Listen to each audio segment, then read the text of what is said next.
Hello and welcome to my review of volume number 1 of Choujin X. This one is by Sui Ishida, who wrote Tokyo Ghoul, so we're going to see what this one is like. I'm going to basically record myself as I'm reading it so I can live react to what's going on, and I'll show you some of the images as we go along. And yeah, by the end of this, hopefully we'll get a good idea of just what this series is all about. Thanks for joining me on the journey. Let's go.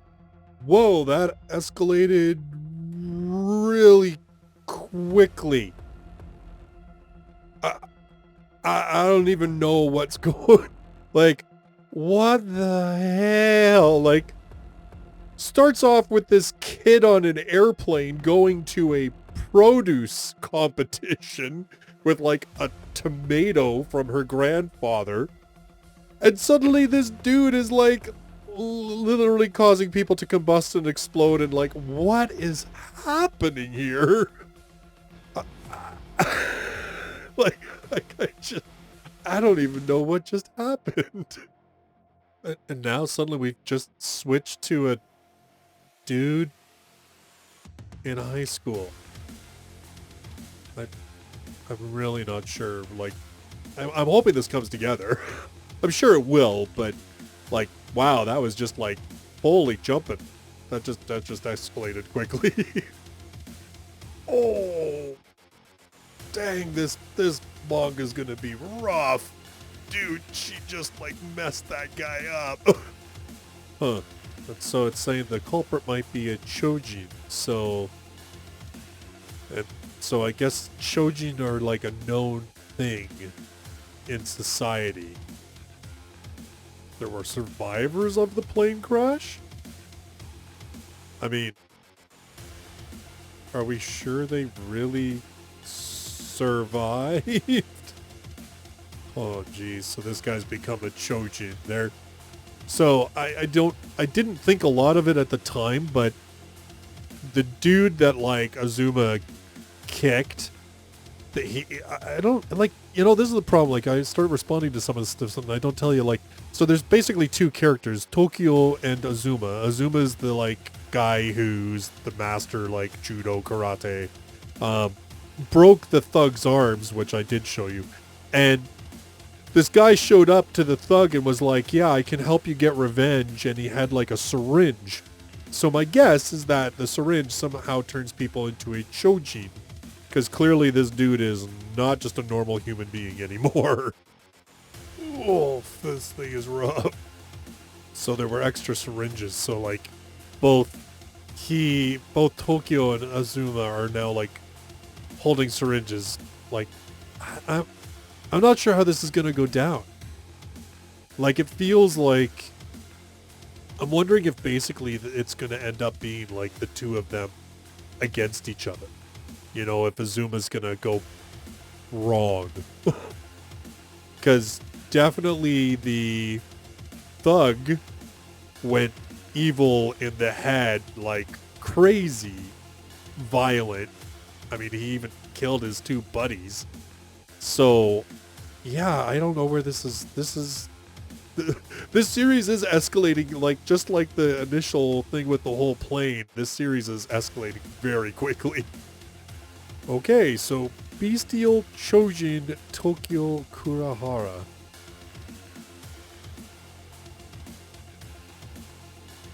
My light just went off. Now, well, we're doing this with one light. Unless it magically comes on again. But Azuma is still lying on the ground, so did Azuma not use it? Or is he having some kind of other reaction to it?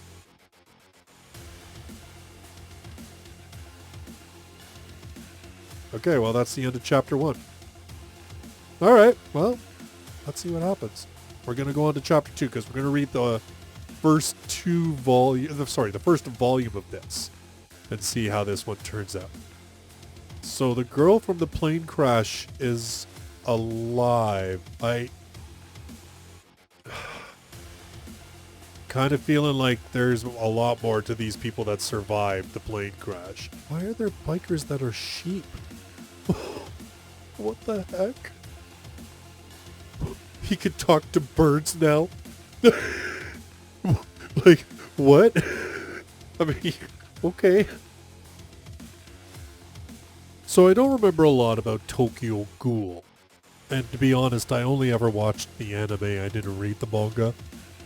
But this strikes me as being a very similar setup. So we have Tokyo and his friend Azuma, who Tokyo is like the underachiever, he has no faith in himself.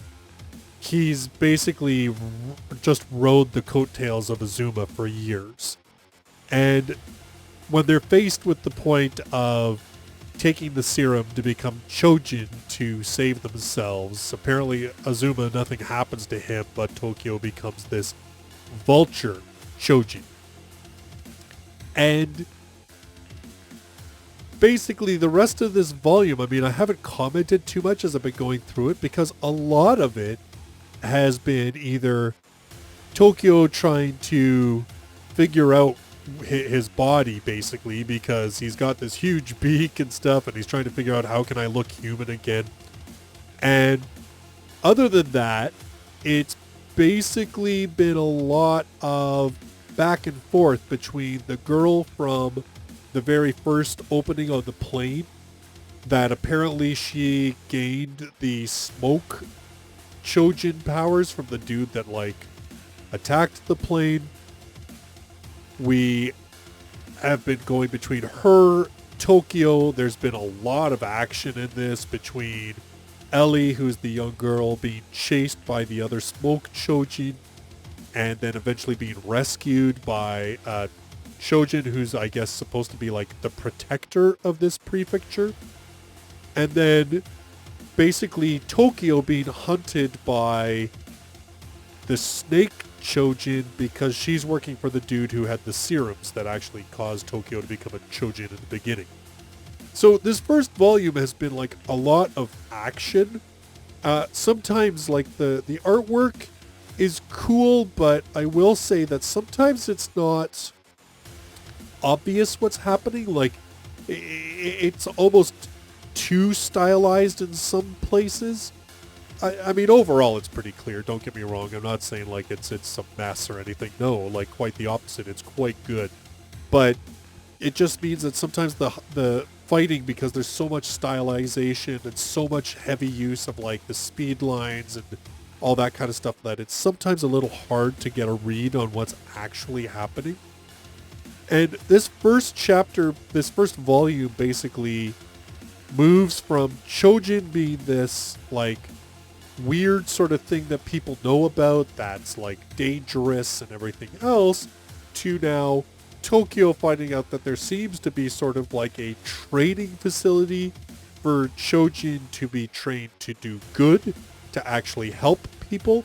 And I'm guessing that from this point forward, it's going to be Tokyo learning his powers and basically becoming a member of this, whatever we want to call it, society, organization, basically, that battles bad Choujin or evil Choujin. I don't know where it goes from here. It probably becomes a little bit more of like just your sort of standard shonen like monster of the week. Obviously Tokyo's been set up as this character who doesn't believe in himself very much. Like he's pretty much just followed whatever the lead of Azuma has been. And so that's kind of where towards the end of this volume we start seeing that character growth, where he starts realizing like he's been doing nothing but really following in Azuma's path, and that he needs to try and sort of decide for himself. But even at this point, that path is very early on in the character development, because he's still trying to use Azuma as a pattern for what he should do, right? Like it's now, instead of just like looking to Azuma to do stuff, he's now asking himself, what would Azuma do?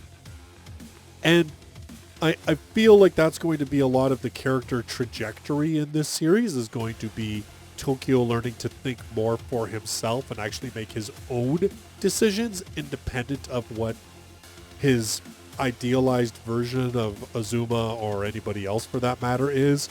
Or, I mean, it's going to be flip-flopping back and forth between like him sort of thinking about like basically adopting new role models as it goes along.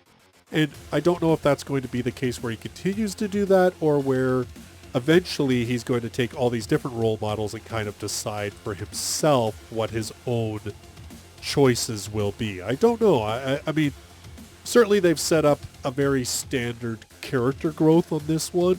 A very standard story for a shonen series, right?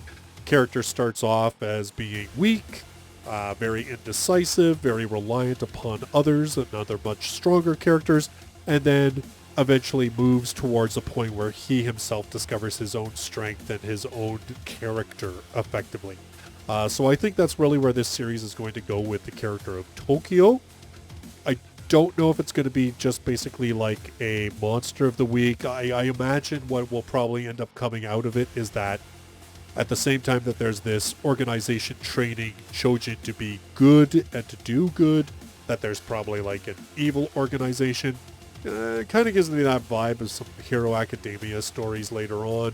I mean, it's not bad. It's okay, but again, like it feels similar to a lot of other stuff, not only just like the author's original work, Tokyo Ghoul, but even to, like I said, like some elements of My Hero Academia, where like each Choujin has their own powers and their own abilities.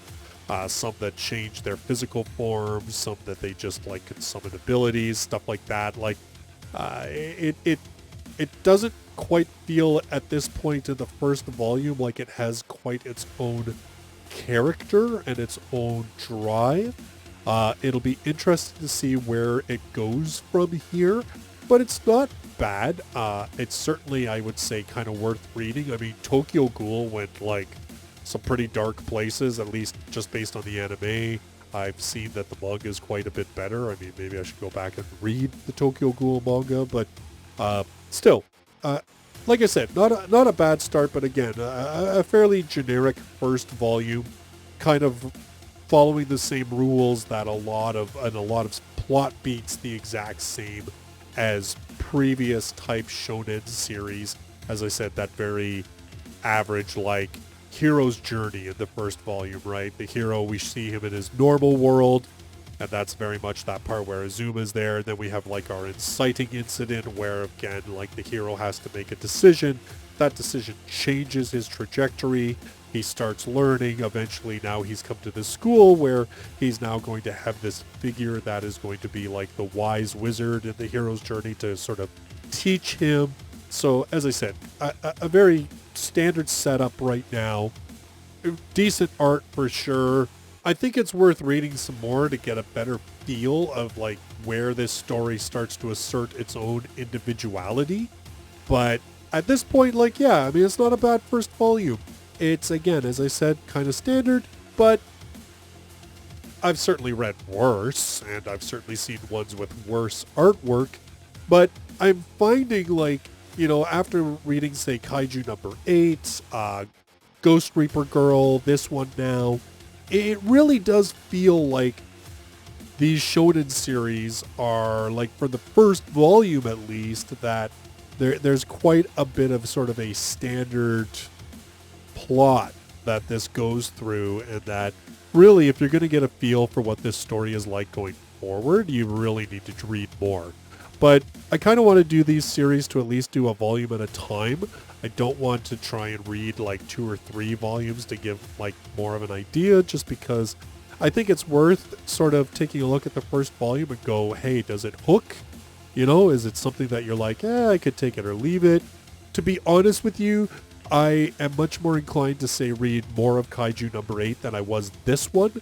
I kind of feel like Kaiju number 8 had a little bit more of a equal blending of that bits of humor and stuff. This one, I felt like it because it escalated so much and so violently and gruesomely at certain points.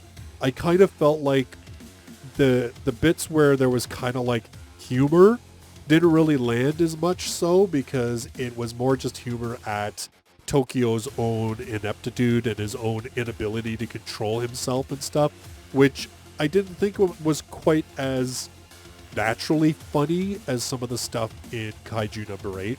So overall though, Choujin X, not too bad. As I said, it's certainly one of those ones that you'd have to read at least another volume or two to get a real idea of how this is going and whether it's doing something that is unique and different and worth checking out, or whether it's really one of those series that you recommend to people because it's more of the same. You know what I mean? Like, it's one of those ones where you could say, well, you know, if you wanted to read another series that was like My Hero but was maybe a little bit more gruesome, then this might be a good one. But I don't know that until I've read more. So those are my just gut feeling after just literally finishing this first volume. And, you know, maybe we'll do some more, but I want to check out a few other series first to see what I think. But hey, if you're just checking out my review on this one, check out my review on Kaiju number 8. I just mentioned that one, and as I said, that was one that I was really excited about, and I really enjoyed, and I thought it had sort of a unique take and a different take, and was actually really quite entertaining and quite funny. So if you want to check out my review for that, you can click on a link. I'll have it here. Or you know what, I check out other visual novel games that I play as well. I'll put a link to some of those as well that you check out. Thank you so much for watching this video, and I look forward to seeing you in my next one. Till then, bye-bye for now.